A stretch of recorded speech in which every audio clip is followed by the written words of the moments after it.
What's up, everybody? Welcome to another episode of 10K on the Bay. Tonight is the Sunday night hangout. We're going to be discussing what we would do if we had $500 to start our eBay business. I'm a big fan of, at least when you're first starting, doing a little bit of a niche, because if you spread yourself out a little bit too thin, you may have difficulty gaining some traction in one area. However, we'll just see how everybody reacts to this, because everyone's going to have a different idea of what they would do if they only had 500 bucks. Also, we will be giving away another ticket to our event in Kansas City, and we'll be doing that every single week until the event. And just as a clarification, we are going to verify that the person who entered actually hit their goal. So if you want to enter in the contest, you have to go into our Instagram at the Reseller Fam. Or is it at Reseller Fam or at the Reseller Fam? The Reseller Fam. So at the Reseller Fam on Instagram to enter in. You enter in where you began your listings at and where you want to end at Sunday night at 6 p.m. And when you're at that, if you hit that goal, you'll be entered in to win a free ticket. It's $350. So it's a really, really good prize. So make sure you guys hit your goals. The whole point of this is to make sure you guys grow your eBay business week after week. So let's get started. Let's go with Frank. Frank, if you started at zero, hard to believe at this point, and you only had 500 bucks, now knowing what you know now, how would you spend that $500? Well, now that I know, can you guys hear me? Yeah. Okay. Now that I know, my ROI on all my different sources, I would go with the highest one, which is garage sales. You can take $1 and make 50 at a garage sale. It's very hard to do that anywhere else. So if all you had was $500, I would go to garage sales.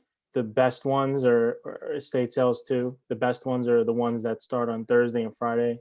Not a lot of people can make it, or be the first ones there on Saturday. But I would half the week, I would just try and source at the garage sales, and don't be tempted to go. Don't be tempted to, sorry, getting a phone call. Don't be tempted to go to other places, thrift stores and things like that, because that's what I did. And sorry, I'll be done in a second. Because you're not going to make as much. So $500, go to the garage sales, and then the rest of the week, list the stuff. But, the other thing is don't let it pile up. So that's two big mistakes I did. So. Okay. Sounds good. Well, let's go with Hustlebee next. Hustlebee, if I came to if I kidnapped you and JC and put you guys in a new city, and you had no inventory and a brand new eBay account and $500, how would you start? So assume you don't have anything. You have to use it to buy inventory, so not stuff around the house. I'd pretty much do the same thing I did. That was kind of my story. So basically, I would directly go to a Nike outlet.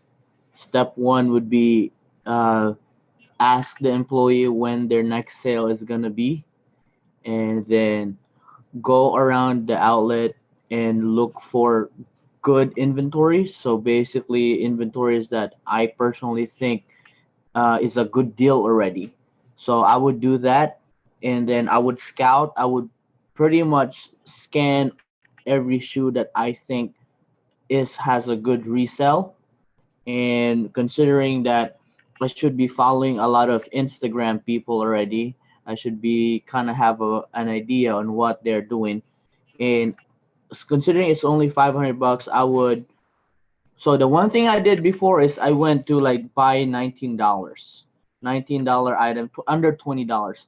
This time I would actually look for between $30 to $40 items. So by the time I'll probably get 12 items at 40 bucks, and I would do that. Nike outlet would be the first ones that I would definitely go to, just because it's in one place, saves me time, and thousands of items that I could research at. Okay, I like that, and that's one specific niche. So a lot of people would go into just one type of thing. I think also if you can focus on one thing, you may be able to capitalize on. Let's say you find something. I mean, the very first time I went there, I found 7 of one SKU that I could double my money. the Right. very first time I went. So if you guys but also I want to put a caveat that my girlfriend and I were there for 4 hours.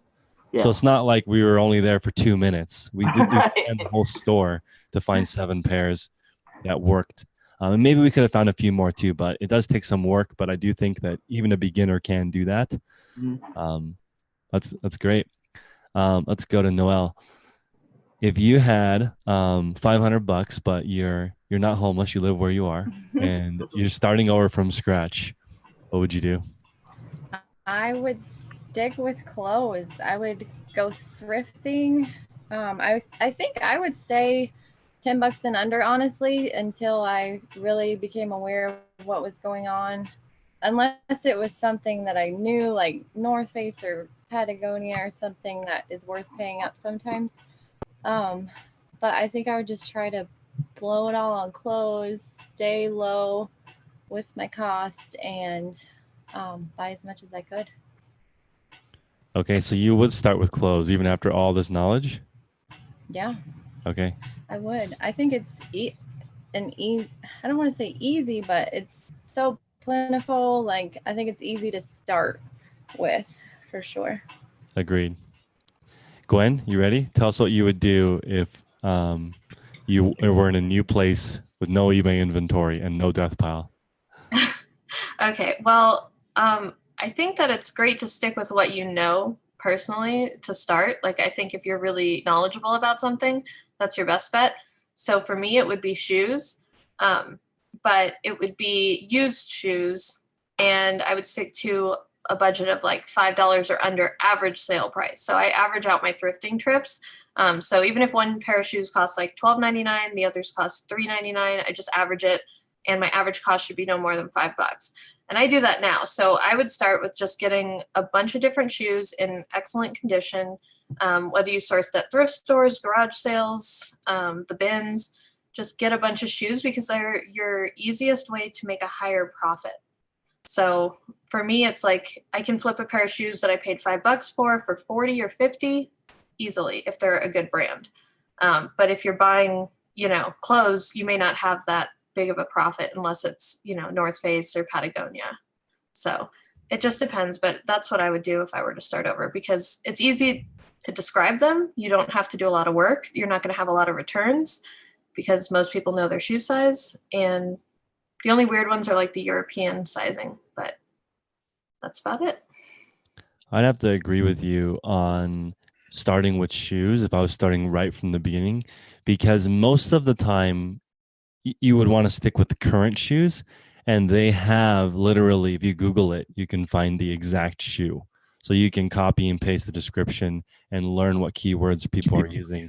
I sell shoes all the time. I've never heard of the brand, and the same exact shoe was for sale on eBay. So it made it a lot easier. Yeah, you can almost always find it because they either have a very simple style number inside or they have the name inside. And, they're not hard to look up. Like, if you can know basic keywords of it, you can find it. You can find other people that are selling them, copy the listing, sell similar. And it's so much easier. You don't have to do measurements for anything. It's just quick photos, done, no measurements, simple. And titles for that aren't too hard too. That's the thing with building a listing for that kind of a specific item. Those are always my fastest things to list. It's just like really fast, get through a whole pile. And I mean, storing them kind of sucks because they're bulky, they take up more space. But, and then also just realizing like how much you can fit in a padded flat rate. You can fit quite a bit of shoes, like up to like a women's size 9.5 if they're a heel in a padded flat rate, just knowing how to pack them and ship the cheapest way possible.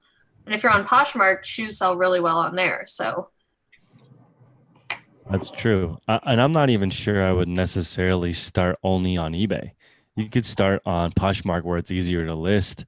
From a beginner standpoint, it's easier to use Poshmark if you're starting from zero.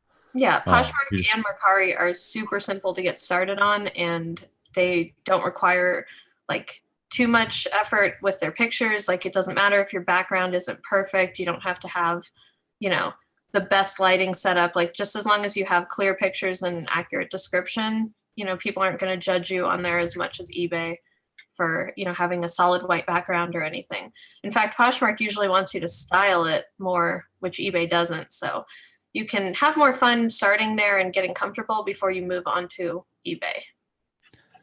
Awesome.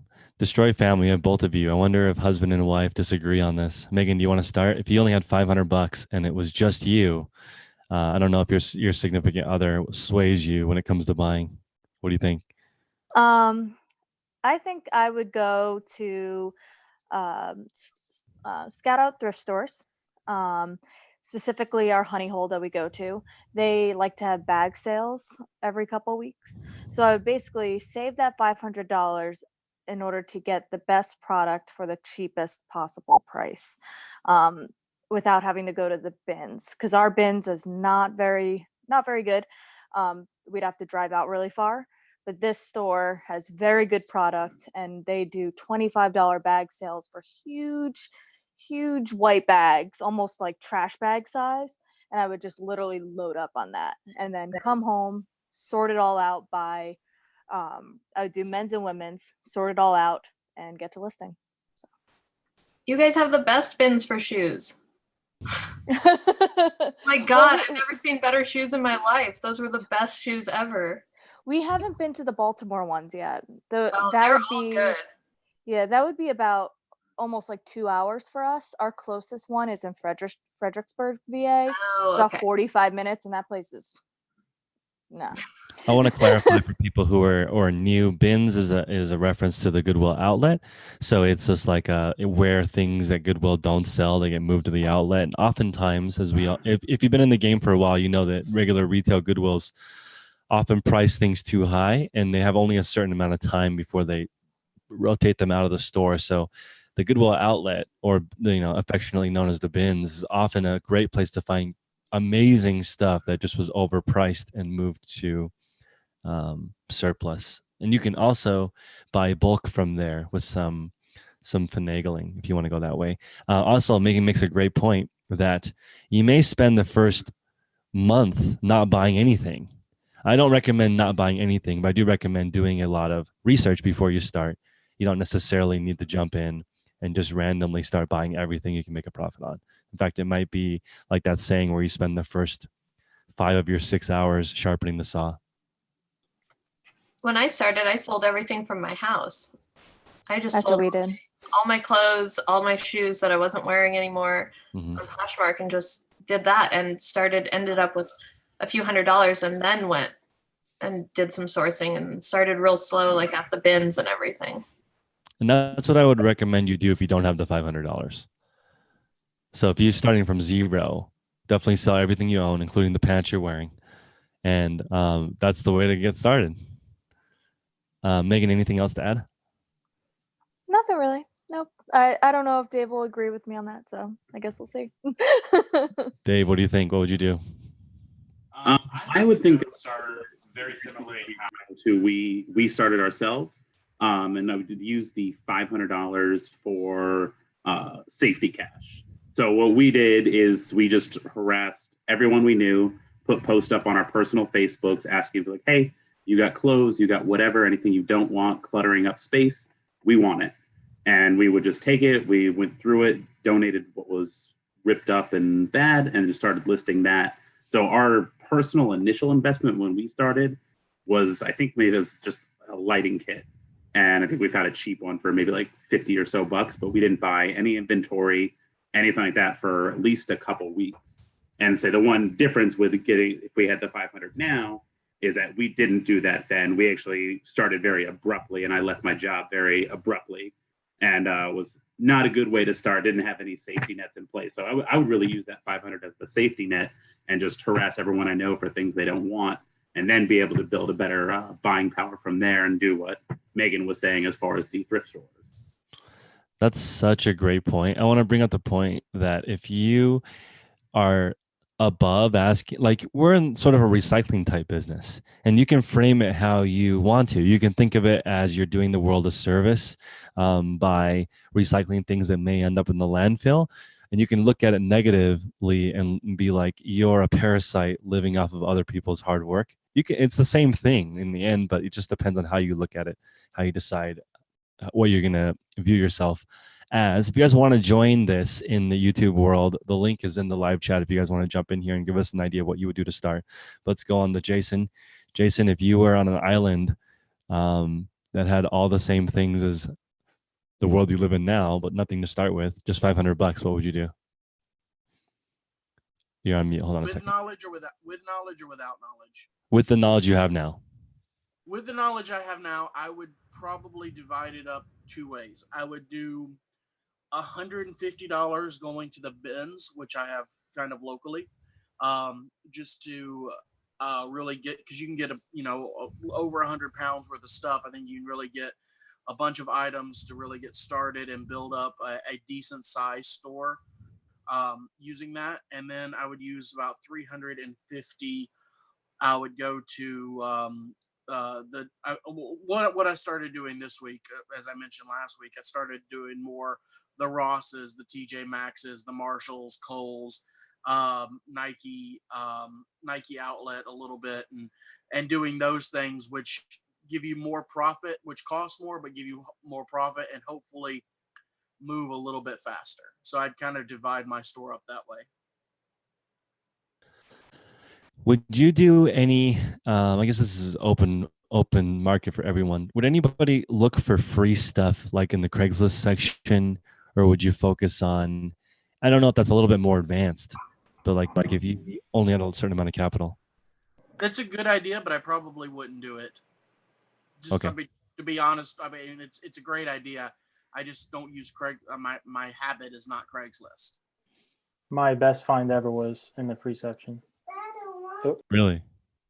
Yeah. This lady, I had an alert set up. So whenever anything ever was listed for free books, I would get an alert on my phone. So I responded, and I was the first person to respond, because apparently after I responded, she got like 20 other people. So she asked me, she's like, what are you doing with it? And I was just completely honest. I'm like, look, I support my family and a couple other people who I've employed, and we just sell stuff online. I'll make sure anything that we can't sell will get donated. It'll go, everything, will be taken care of in a respectful way, whatever. So she was okay with that. I went, and it was like this few $1 million house, but out on the east end of Long Island, and went in, they had a massive library, and apparently they were moving. So I was like, look, I'll take all the books, but I also, I have some cash on me. Is there anything else, you don't really want to take with you? And she's like, you know what, look around. So I went around the whole house. I went into the basement, and I found like 4 boxes of vintage video games and everything. Ended up paying $200. The 4,000 books, it was about 4,000 books, and I didn't have a truck or anything. Took 2 full carfuls back and forth to where my house was. I made about $6,000 from the books, and I spent $200 on all the video games and stuff, and made another few $1,000s. So it was pretty cool. It was like spent like $200 and made somewhere around over $10,000. It was really cool. So, and honestly, as far as the free books, maybe twice a year I'll do well, or it'll even be worth my time. But that's just one of the many things. You can't start with that because but most likely there's not going to be anything right now. But always keep your eyes out. Just like on eBay, if you go right now and try and buy something to flip, there may not be anything right now. That's why we set up alerts. If you set up alerts in 20 different places and have ads up all over the place for people to sell you the stuff that you can flip, the more you have, the more consistent it will be, right? So anyway, I thought I love sharing that, because that was one of the coolest. If you could even see, like I was even telling the guy I was with, I was like, it would be really cool. I've never seen a TurboGrafx 16. It was one of the coolest things. And all of a sudden I lift up the thing, and there's a TurboGrafx 16 with like 5 controllers and like a huge stack of games, and every game was like $100 each. It was the coolest. It was one of the coolest feelings. I will say, not Craigslist, but OfferUp and Let Go and those kind of things, especially my early before I really understood thrift stores and all that. I did very well shopping on those. I bought, a bunch of Doctor Who VHS tapes, which a lot of people just ignored because they're VHS tapes, but that's probably one of my best deals. So those kind of don't forget the offer up and those things either. And by the way, I'm going to be going in and out of video because I'm eating dinner and don't want to be eating dinner on video. That's very respectful of you. Uh, I'm glad that Corey is here. Corey, I know for sure if you had only had $500, you would not be in a thrift store. So maybe you can tell us a little bit about estate sales and other places where you may find goods. And just one more point, guys. The best deals are definitely not at the thrift store. They've already taken the best stuff out. So let me unmute you. Yeah, I mean, I don't really think that you have to start with the best stuff, but I mean, you really need to have, if you only have $500, it's a very small amount of capital, but you really can start a business with that amount of money. What I would do is really sit down for seriously like 5 hours a day and check out what's in the thrift stores, check out sales ranks on like Amazon, look at how many things are selling on eBay, and think to yourself, like, I know that my average item cost has to be, the hell is that? My average item cost has to be under $7, and my average sale price has to be above $35. And I'm gonna spend that money as fast as possible. I'm not gonna look back. I'm not gonna say I didn't buy this or I did buy this. Or you got to move forward, turn that inventory over as fast as you possibly can. Because if you want that money to grow, you need to be moving products that move rapidly. If you only have $500, you probably don't want to get into like vintage clothing. You can make great money, but they're slow movers. You don't want to tie up that inventory money. You want to be selling things that move relatively quickly. That's such a great point. So, I mean, based on that math that Corey shared, if you spend $500 on stuff that's worth $2,500, that leaves you room to make some mistakes. So, like, which is fine. You buy some stuff won't sell at all. Some stuff you sell and break even. Some stuff you make a home run on. And it makes sense to potentially spend all of it if you're trying to go for it and try to get the best stuff that you can, and just move as quickly as you can, because turnover, I have seen a lot more people turn over small margins fast than home runs. But that's generally because people aren't necessarily patient enough to get a little bit further with the high margin stuff. So if you're hustle bee and you can be thrifty and frugal for a little bit and let your capital build up, then you can wait for home runs to catch up. But for most people, they can get it going quicker with a little bit faster turn, or do a mixture of both. Get some home runs and some fast turning things. What do you think, Ken? Yeah, I mean, definitely when I started, I was just only trying to double my money. So I was just trying to buy as many $20 items that I can sell for 60. So I basically did that for 2 or 3 weeks. I mean, for the full month. And then I was just sourcing, right? Because capital was tight. I'd sell $100 today. Tomorrow I'd be on Nike outlet. I'd be in Burlington trying to buy 5 items, spend everything. So I was just really redoing that. And really my home runs happened when I was just sourcing outside, right? I mean, I was just sourcing, and then my level of, I guess, my eyesight, or the skill grew, because I was only doing same thing over and over again, and I was hungry for learning something different. I've never heard of American football 5 years ago. I hate soccer, and crazy enough, the biggest home runs I found were football and soccer cleats. So I had to learn that even if I didn't like it. It was just like, ooh, something shiny, ooh, something different looking.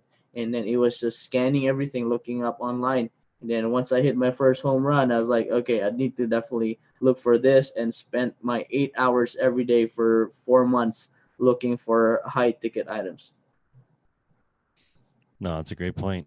And I think it's, a lot of us give the advice that you should get a job when you're first starting, so you can keep pumping the money back into the store. And that's a great way to build and build and build. And if you do that for a couple of years, like Gary Vee says, you'll have a gigantic moving company or organization. I mean, I Ubered every weekend. You drove for Uber specifically? Yeah, I drove for Uber for every weekend, so that I can keep everything cycle through the store and buy more inventory.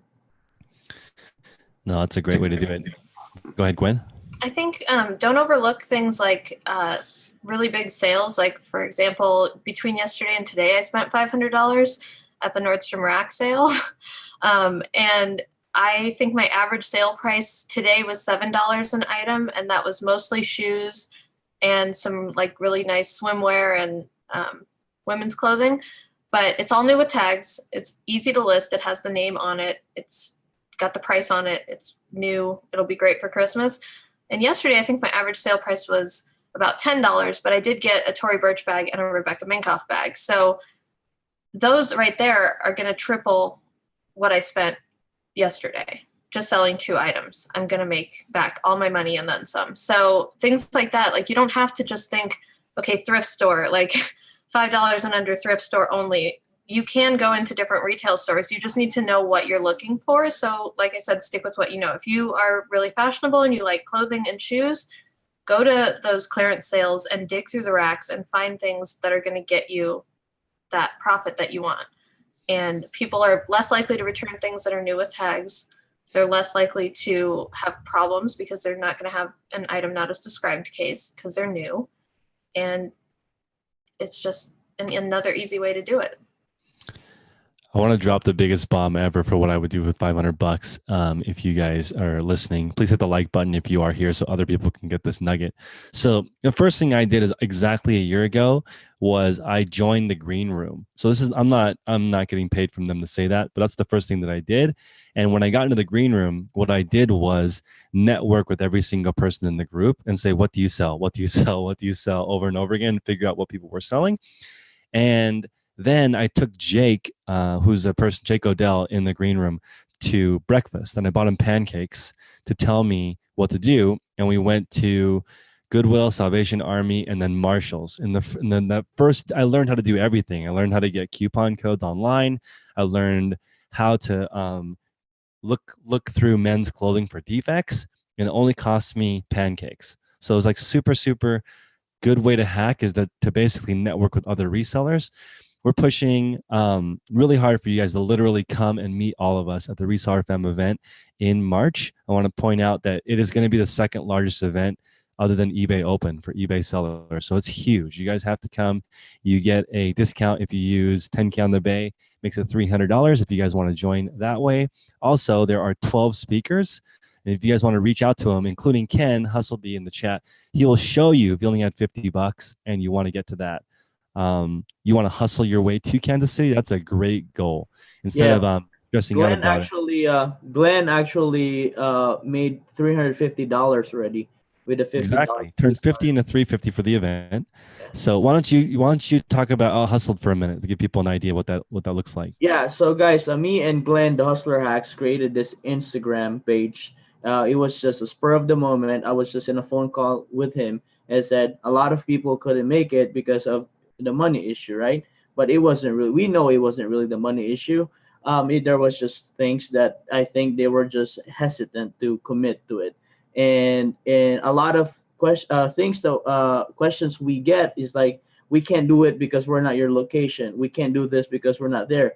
So since we did out hustled, going to a different city, hustling in their city, we actually created an Instagram page that we're gonna start with $50. We thought $50 would be something that you can sell your PlayStation, your Xbox, your couple shoes, something that you can grab a hold, ask your mom or dad $50, or if you're that tight, come message me. I'll lend you $50. Pay me when you flip everything up. And that happened, and it's at $350 for the tickets. All you have to do is, we're literally documenting each step. And Glenn found some home runs. That's why he's like, bam, he's all the way up there. I've only flipped 1 item, but now I have 3 items selling. Once this all sells, I'm going to have $400. So it's just a matter of that. And this is not full time. We're only doing this on the side of what we're actually doing already. So everybody can do it. Everybody that's part-time or not, you haven't even started yet, you guys can do it because we're only spending 2 to 3 hours a week, and listing is basically 5 to 10 minutes taking photos. So that's what we're doing. We're really encouraging everybody to see us. The biggest impact that happened is when I drove to Chicago to meet up with Chris, Thank You on the Bay, and Glenn the Hustler Hacks. I didn't even have tickets for the reseller rally because they all sold out. I said 10K had a pizza event with Ryan the Ecom Hustle. I said I'll make the 5-hour drive. We'll spend 2 nights there. And me and my wife, it was actually tight. You know, we were just starting, and I told my wife, you know what we're gonna do? We're gonna source in Chicago. So I actually sourced Chicago, met with everybody else, came home with 100 pairs of shoes, which actually I actually hit a home run. One store had like 10 high-end cleats that I was able to flip for $2,000 in like 2 weeks. So it's very possible for everybody. It just takes effort. And yes, follow Instagram page out hustled, out.hustled. I also want to point out when you meet somebody, try to like give value. Don't just say, tell me where you buy your things and for how much and how much you're going to sell for. That's not useful to them. So like try to be their friend and learn things from them and try to pick success leaves clues. So like Gwen found this super rare helmet laying piece. I didn't know helmet laying was a thing. And then I started doing my own homework. And then I found I've already flipped 4 or 5 pieces since just hearing of that brand from Gwen. And, you know, I'm on a text message basis with hundreds of resellers now from meeting them in person. So when you meet people, exchange phone numbers, be of value to them so that they're actually useful, right? Noelle's like the silent killer. She's been doing eBay for a long time, has a big store, but's very quiet about it. So she doesn't leave a lot of clues, but if you poke and ask, she'll give you some tips and pointers. And that's really the key because people already know what sells. You know, like I learn a lot from everyone. So, I mean, I'm looking at what they're selling, what they're, you know, it's just easier to figure out what's already selling and look for that. And if you can download all the stuff into your brain of what's selling well, what kind of trends, you can even do one more thing, which is sort of advanced. But if you learn silhouettes of certain things that sell well, then you'll be able to recognize them from farther away. Like if you understand what a chukka boot looks like, you know that style is hot. So it can be any type of brand will probably still sell well if it's in good condition. So if you understand what that looks like, mostly from looking at people, then you know it's really going to help. Well, there's a lot of people in the chat, over 100 people. If you guys want to put in the chat what you would buy first, if you had $500 only and you were starting your resale business all over again, would you just focus on one thing, or would you focus all of your money on a garage sale? How would you handle it? Hey, Chris. Yeah. Can I share? So about I was typing in the chat room about some ways to stretch that, some of the apps I'm using, and if you want to throw in some there as well. Go for it. Awesome. So I mentioned Raise, and I think you're using that as well. For those that don't use Raise, it's a way, especially like if you're in TJ Maxx or TJ Maxx and Marshalls, you can buy, you know how people resell gift cards and you'll get them at a discount because they're trying to get rid of them. So depending on how much you what you're buying and how much you're doing, you can get them at 10 to 20% off. Sometimes it's only like 5%, but you know, every little bit helps. So I would highly recommend getting the Raise app because I know especially in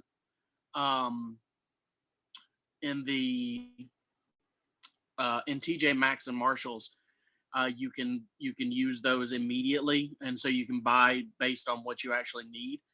And then don't forget, if you're shopping online, even on eBay, make sure you have Ebates and Honey. Honey is really good for getting a little bit of money back through Honey coins, and they have the best codes because they'll enter them in automatically. And Ebates gives you 2 to 3% back, and even more depending on where you're shopping at. And I don't know, Chris, if there's all referral codes for all those. So if you want to share yours in there, that's great. If not, I'll throw mine out there for people to find them. But I don't want to step on your toes. No, you go ahead. I mean, everyone. I'm one of those. I have an abundance mentality, and you guys should all have that too. If you are networking with people, don't think that if you share something with them, it's only. I mean, there are some exceptions. If you share your honey hole with somebody and they destroy you, that's just not going to happen always, though. So I would be selective with what you share. Don't share everything, but share a little bit so people will share back with you. So in this example, if you guys want to use Jason's code, put it in the chat. He'll get some money from it. You'll get some money from it. it's a great way to network. And what's pull and pay? I think Ken just posted in the chat about that. I don't Ken, know. what is that? Okay, so these are basically junkyards. Um, so You mean pick and basically pull? pick and pull. I mean, they have a store Oh, here. It's pull and called pay. Oh, Pull they're and all Pay. different names. Okay. Yeah, I guess it's what it is. So junkyards and stuff like that. And then I just remembered I was passing by one. I didn't even go in there, and I checked it out after that. You know, I used to have a car shop. I'm big on cars. I raced cars before, and then all of a sudden it clicked on me. I was like, man, they charge. I mean, it's basically like the bins. It's basically like Goodwill outlet. Just pick whatever you want. And then now I'm thinking about I'm doing eBay now. Now I'm thinking about like, man, I could just go in there, look for light bulbs, computer boxes, small pieces, pieces that could be fit on a padded flat rate or a large a box under a certain weight class. And now I've been slowly looking into eBay and what are the parts that sell fast. I know Honda sell fast. Basically the mass produced cars are the ones that will need a lot more replacement parts, or the most, the top selling Toyota Corolla, parts on that will be all over the place. There's going to be a lot of them, and then a lot of people use them, and then a lot of people need parts for them. So I'm thinking about that now. And then I'm big into Mercedes Benz and stuff like that.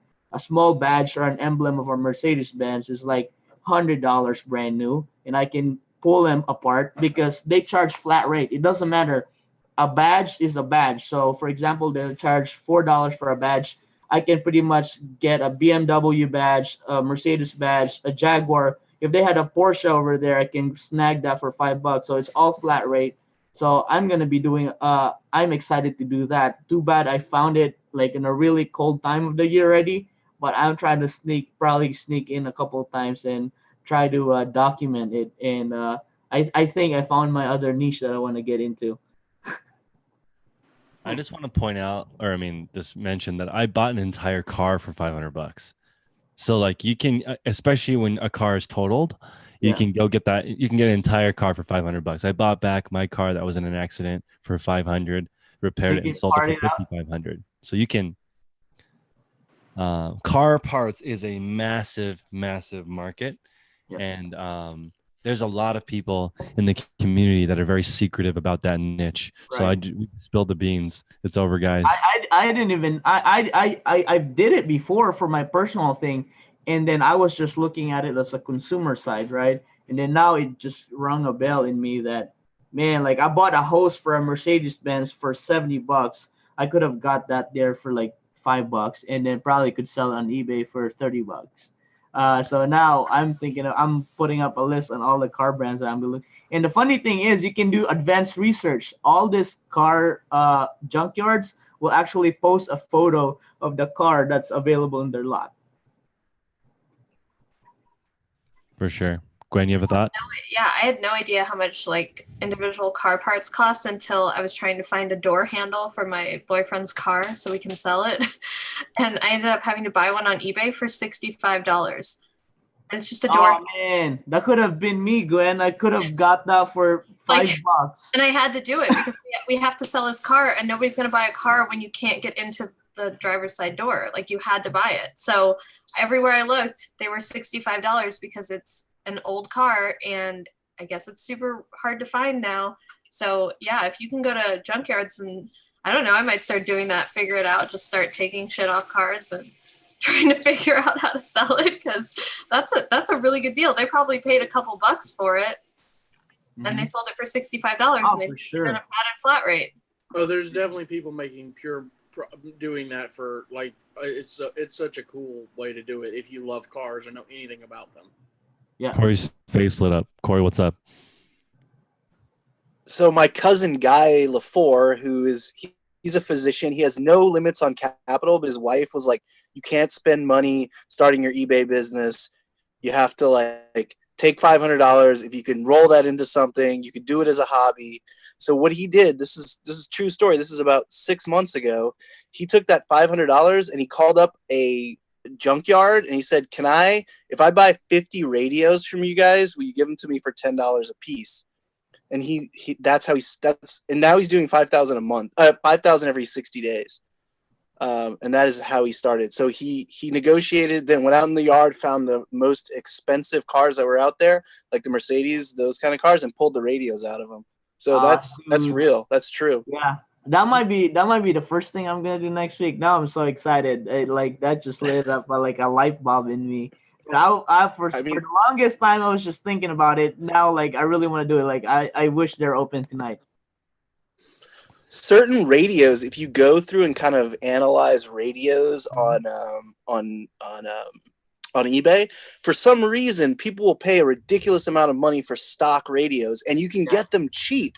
Yeah. Especially Subarus for some reason. Subarus, things that have odd sizes, I guess. Or let's say you want to auction the car off and they want it to be all original, maybe. I'm not exactly sure why people want the stock radio, but they do. And they can go for seriously hundreds of dollars. I mean, this is crazy, but if you think about how expensive parts are from the dealership, they pay you $100 or $200 for the part, but it's $800 at the dealership. It's not like you are being very valuable. You're providing a service for people. That's amazing. But you also have to go take it off of the car. Something that's extremely valuable is the glass in sunroofs. And they're usually perfect because they're not affected by an accident in a lot of cases. So when you look at certain parts, you can just Google it. I unfortunately live in an area where your car constantly gets broken into. So I buy the windows off of eBay and they arrive. And I want to talk about one more arbitrage thing. When something is really expensive and you want to start a business, let's say on a larger scale, you can reduce the shipping cost. And how that works is there's a lot of eBay sellers on eBay that have free shipping on auto glass. You're like, how can you offer free shipping on auto glass? And what they do is they've partnered with every single glass shop in America. So when you buy from them, a repair guy goes and picks it up and delivers it to your house and installs it. So like they've eliminated the shipping cost. The person that installs it does it for you. So imagine how creative that is. You don't even have the glass. You don't deliver the glass. And the only caveat is you need the person to mark received when they get the glass from the repair guy. Other than that, and it's not like that's a low scam category. People really just want their window fixed. Yep. And I also had a friend that did that with pool tables. He's like, pool tables are $500 to ship. And that's if they're taken apart, which is a pain in the butt because then you have to put together a pool table when you get it. So he did the same thing. He asked a rich dude to give him money to buy a container of pool tables for all 50 states. And then built a site that had free shipping on pool tables. And he sold out in like instantly because he was like $400 cheaper than every single competitor. So there's a way to do it, to be creative and figure out a way to do it. There's no shortage of money for a good idea. As an example, let's say you found a way to get on the list for an Hermes Birkin bag, like the most desirable thing that a basic girl would want, a $50,000 Hermes bag, and it only costs 10. I guarantee you someone would front you the $10,000 if they knew what it was. So you just need to get a good idea. You need to find a supply, spend a ton of time worrying about how to get the supply, and then the money will find itself. That's the hard part. All the like listing titles, keywords, all that stuff you can learn. It's free online. What you want to learn is how people source things. That's why you should meet with people, because they're more likely to tell you what they're sourcing if you meet them in person. And I mean, I'm going to straight up say every single one of my good sources has come from somebody else. So that's actually the point of my YouTube channel, was to figure out what people are selling.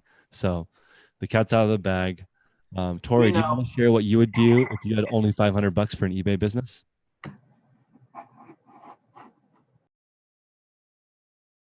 I just unmuted you. I just started, and I had less than $500 to start. So if I had $500, I'd probably go into retail arbitrage Nike, because I love Nike shoes.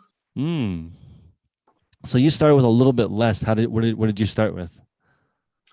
I don't know exactly, but definitely less than 500. Okay. Where did you start with? Stuff around the house, or? Some stuff around the house, and then thrift stores. Okay. Amazing. I want to make one more point, which is kind of a little bit depressing, but the best deals happen when disasters happen. So like if there's a car accident or there's a death in the family and there's an estate sale, or somebody's emergency moving to a different state and they need to fire sell all their stuff so they can get rid of it, that's going to be the best deals. If you're going to a thrift store, they have all the time in the world. There's no reason for them to give you a better deal on something. You're not going to get a group discount on 4 Nintendos that they just received that they got for free. They're not going to give those to you for a better deal because they can just wait and get full price. One example of that is there was a pair of Ferragamos that was $50 at Goodwill. It's a lot. And they consistently sell for $100. And this was yesterday. And I saw it and I didn't buy it because I was like, that, even though I should have purchased it because of how many of them sell per day, but I didn't. And today, not only was it not there, it was already sold. The same pair, somebody bought that pair and already sold it within 24 hours. So like buying stuff that's already hot is usually not risky. Buying stuff that has not very many comps is a little bit more risky. And I just want to go out and say, I actually think, okay, some people think that spending a lot of money is risky. Like for example, let's say Ken buys a pair of shoes for 20 that sells for 100 and he's risked $20 versus you buy 20 $1 items at the Goodwill outlet. The thing is, usually the $21 items you buy at the Goodwill outlet don't have a solid sold as something that you can scan. You can't really predict the solds as easily with that. So sometimes I would argue that the $20 for one pair of shoes is less risky than 20 one-off items. But again, it depends. There's different scenarios with that. Sometimes it's more risky to put $20 in a pair of shoes. I can return it though. That's true. You can return it. The Goodwill is not going to let when you. I started, I've made some stupid buys and I had to return it.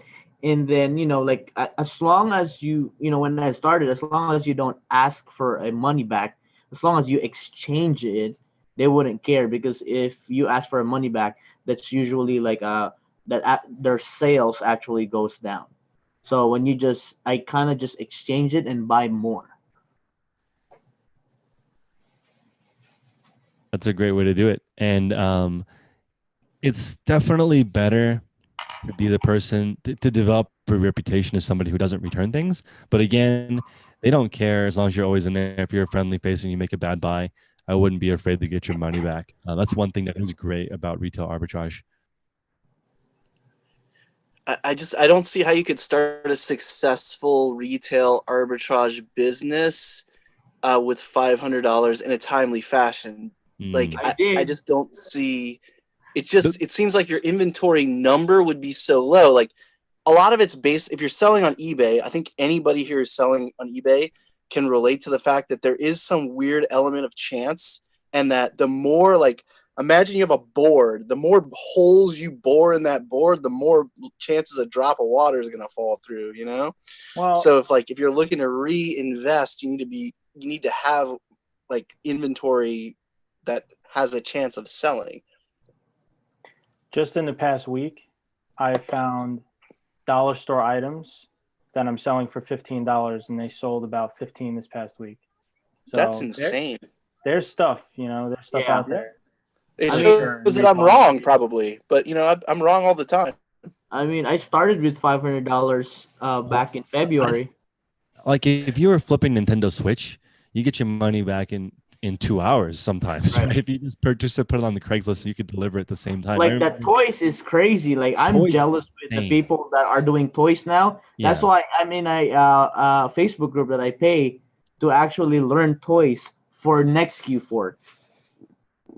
When I lived in Manhattan, one of my favorite flips was, at the time, Nintendo Wii Fit was popular, and I could literally meet somebody at the store I just bought it at. So that's how hot it was at the time. So it's kind of crazy how people are busy. They don't have time to do. I hear all the time, like, I don't understand why reselling works. Can't those people just do it? For a lot of people, it's not worth their time to figure out how to get a good deal on something, and it's not that straightforward. They would rather work and then just buy it from you. You're doing them a service by delivering it to them. I've had people, when I lived in New York City, they would say, instead of $250, how about $300 and you deliver to my office? They don't have time. There's a ridiculous service here called Postmates in the Bay Area, and you can pay like $30 to have somebody deliver you a Starbucks at the right temperature at the exact time every day. Like whatever you want, that demand, that service, people can give it to you. We're in a now economy. I just also want to shout out Prince Wired by Biz real quick. He has pointed out that offering same day shipping has helped him a lot during the holidays because we've been testing it on Best Match. His stuff shows up on all the way in California for fast shipping because of a couple things. One, he offers overnight delivery for a really expensive price that no one ever signs up for, but it's available. Because you guys know there's that button that says guaranteed 3-day delivery or something. Some people are clicking that button.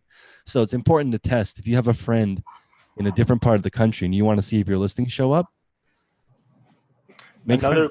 I just saw this video. I don't know if this is still, I'm pretty sure. I mean, I didn't really look into it too more, but if you offer the 1-day or overnight shipping and people select it, eBay won't charge you the fees for that shipping. They'll charge you the fees for the next one. And if that's free, you literally won't get charged fees on your shipping. I got to look into that a little more, but I saw a pretty legitimate video. I just don't know how old it was, but I'm pretty sure that sounds pretty accurate. Anyone know about that or no? I think there's a thing that it encourages you to offer fast shipping because they're trying to compete with, the best they can with Amazon. Yeah, one thing that I'm doing with regards to that, I'm actually gonna add the overnight shipping option. And I think that, Chris just confirmed that because I had it in mind because of the holidays. I haven't had Q4 before. It's my first Q4, but I think that would be an option, charging overnight shipping. Adding an option for that. So is there a way to do that in bulk editor? I'm actually looking at that right now. Yes, I believe so. Chris, right, Chris? You can add that bulk edit? In business policies, you can add it in. I've never used business policies.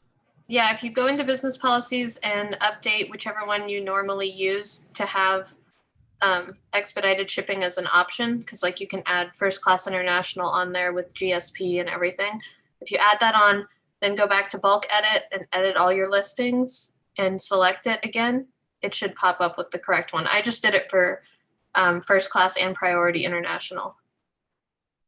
See, I have a lot of different shipping options that I use though for different things. Yeah, but you just go to one and you rename it as something really obvious. No, that's what I'm saying is I've never used. Yeah.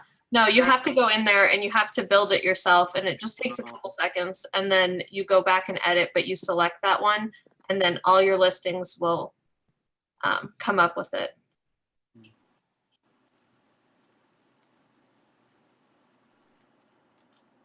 You want to use business policies also so that you can eventually take a vacation and go into your business policies and edit it so that you can do 5-day handling or something and take a weekend off. But you can do that with bulk editing. You can also. Well, it depends on how many listings you have. I want to ask, there's a question in the chat. Do you guys use immediate payment? I don't, because half of America lives paycheck to paycheck, and I don't mind waiting an extra couple days. So if they really want my used piece of clothing, I can wait an extra few days. It doesn't. I don't panic when it takes somebody 10 days to pay, but I don't know what you guys think. I turned it on a couple high dollar items because, for example, on these damn Miu Miu shoes, I sold them 7 times and they had unpaid item cases opened all 7 times from 7 different people. So I finally just had enough and put immediate payment, and then they sold and they paid, and now they're gone. Yeah, I agree with that with high price items, because one of the things that your competitor could do is if you're actually selling it for lower price than them, they can buy it from you and not pay, and then the lowest, because it actually takes it off from the listings. So then you won't be seeing, for example, somebody could do to all your top 10 highest items for the Black Friday event and stuff like that, and it's off the market, then they don't pay. So you're actually losing opportunity to sell. So I would I would definitely do it. I do immediate payment on almost all my items because of that reason. I turned it on because it's required for guaranteed shipping or the guaranteed delivery program that eBay is doing. That's a good point. And then also, guys, it doesn't apply when people make a best offer. They have it only is guaranteed shipping once they pay, I believe. Is that right? I believe so. Let's see. People are saying there's too many deadbeat buyers. There, half of America lives paycheck to paycheck. Are you saying that America sucks? Let's see. You just have to understand, like, it's times are tough. If they really want that Morona sweater for $7 shipped, give them 7 days to pay. That's $1 a day that they can tuck away. Let's see here. I don't think there's a way to offer best offer on variations, items with variations. I don't think you can. No, you can't do best offer and variations. That's why I didn't do variations because of that thing. I do best offers and most all. Yeah, that is so true on the competitor thing. If you're in a competitive category, you have to watch out with people, your competitors buying something from you, leaving a negative feedback, buying something and never paying. Starts to get kind of scary when you're there. You don't feel bad for most of them. Most of them are broke every Thursday. Those are our customers. The people who are broke every Thursday are the people who are buying our stuff. Hey, that was me before I started reselling. Exactly. Resellers don't pay retail. You want the people who can't afford stuff to buy your stuff. The people who can afford your stuff don't want your stuff. What do you think, Corey? I think you're right. Do you pay full price? I just had an epiphany though, because I was wondering why my stuff was not. So I have an overnight option that's $1,000 on my shipping policy. So like you can get stuff shipped out today, based on my business policies, overnight shipping if you're willing to pay $1,000 for it. And I did that so I could do the, get the guaranteed shipping for anywhere or whatever. But I didn't have require immediate payment. So thank you, whoever said that. I'm like, my head is about to explode. I have only one time had somebody pay the I think I have $20 for express shipping for one day. It's only happened one time. It happens to me a lot. So you have it? No, I mean, like, I don't have it on, but a lot of people ask me, can I get it overnighted? And then they pay up to $50. Like for $100 shoes, they pay $50 for it to get overnighted. So I guess it's a convenience thing. The dollar rules the world. Also, I want to point out again something I thought was really cool. I just keep saying this because it's interesting to me. 86 of the top 100 stores on eBay have an ASP or an average sale price of $15 or less. So they're selling stuff to the masses. So that's, I guess, just points out that sales are king. So if you have a lot of sales, it solves a lot of problems. Even if you're making not a lot of profit per item and you sell a lot of things, it's okay. But then there's also 14 people in the top 100 that have ridiculous ASPs of like $500. So you can do both. I just think the cheap stuff, like I just pointed out, King of E-commerce on my Instagram, he's doing over 100,000 a month, and his ASP is like $10. So he's just selling stuff from China that he's buying for 2 cents and selling for $10. 20x his money. So however you want to do it, there's room for all different kinds of models in this game. There is no right way to do eBay. Let's see. Colorado Quality is going back to garbage. That's very ironic with your screen name. Let's see. Cricket, what's going on? Yeah, and we have this call every single week at the same time, guys. If you want to join to 6 p.m. on Sunday nights, hop on in. What are you guys' thoughts on paying for a second category? Crickets. Never I tried assume it. most people just search generally rather than in specific categories. So I've never paid for a different category. And with clothes, it's like, where else would you really put it? I mean, I guess the sporting stuff you could definitely have multiple categories. I'll tell you where I pay for it. I pay for it on large kids stuff. I also put in the women's category. For me, I'll pay the extra 55 cents. Like for example, I had a really nice Nike vintage hooded sweatshirt for a kid. It sold to a girl. And I asked it was because I paid for the second category of women's clothing. And I also put ladies in the title, ladies and youth. So you can kind of cheat. And I put in the description, this is a boy's large, but these are the measurements, which is like a woman's smaller medium. So you can, depends on the category. Now that actually makes sense. Now I'm thinking about it because I actually sell, for example, like women's shoes that are size 12. It's actually a size 10 and a half for men's, and usually they're cheaper. Or for like example, Air Maxes for men's are more expensive than Air Maxes for women, but they're the same style. So I've personally, like, my boots that I bought was actual women's boots, but it was a size 11 and a half, and it was a size 10 in men's. So now I'm thinking about it that I could actually do that to my to my bigger sizes in women's or my smaller sizes in men's. Like size 7 in men's is a size 8.5 in women's. So that's a very good tip. I'm actually gonna do that on all my high dollar items. So that's what I do. I do that. Are like that too. I was gonna buy the women's Gary V, but they still didn't have my size. So, Megan. Oh, sorry, I didn't mean to cut anyone off. Uggs are like that too. Like for instance, I wear a women's size 8, but I buy kids size 7, and it's like $50 cheaper. Oh, snap! Yeah. Pro tip. Yeah, with all the band shoes that I bought, I listed them in both categories because a lot of especially like Ken said, the men's smaller sizes, I listed them as women's larger sizes, listed them as men's. And then also with like the kids' shoes that are close to being a women's size, I did that. And then I also do vintage clothes in 2 categories. So I'll do it in like vintage dresses, and then I'll do it in regular dresses as well. Gwen, we should do the giveaway. Okay. You want to share your screen? Yes. Okay. All right, guys. So if you want to, we had 10 people that 10 people, awesome. That ended up completing it. That we double checked, but this is all pending that we verify it because I screwed it up last week. So no worries. It was a mistake. It was me rushing and not planning ahead. So this week we did double check these.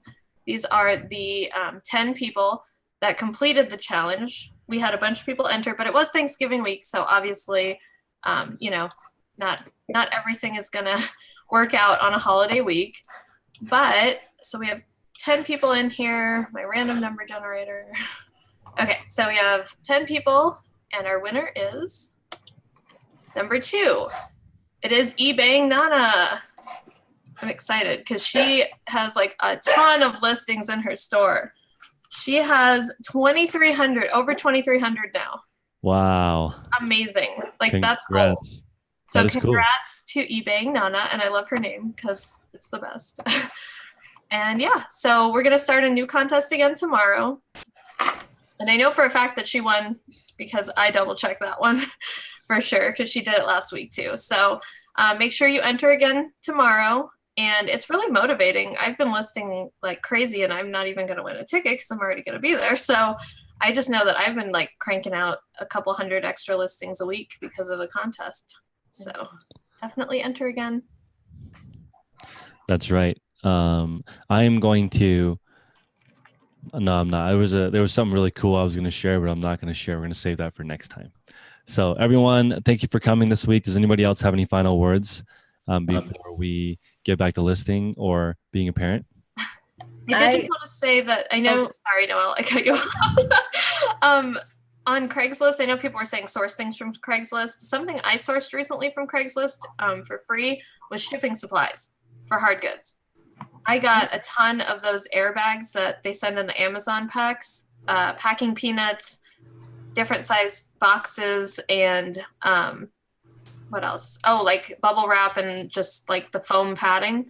I got a ton of that for free. So if you don't want to pay for shipping supplies and things like that, look on Craigslist because there's always people that move that just want to get rid of it and they don't want to throw it away. So now I have that lady saving me stuff because apparently she has a shopping problem on Amazon. So.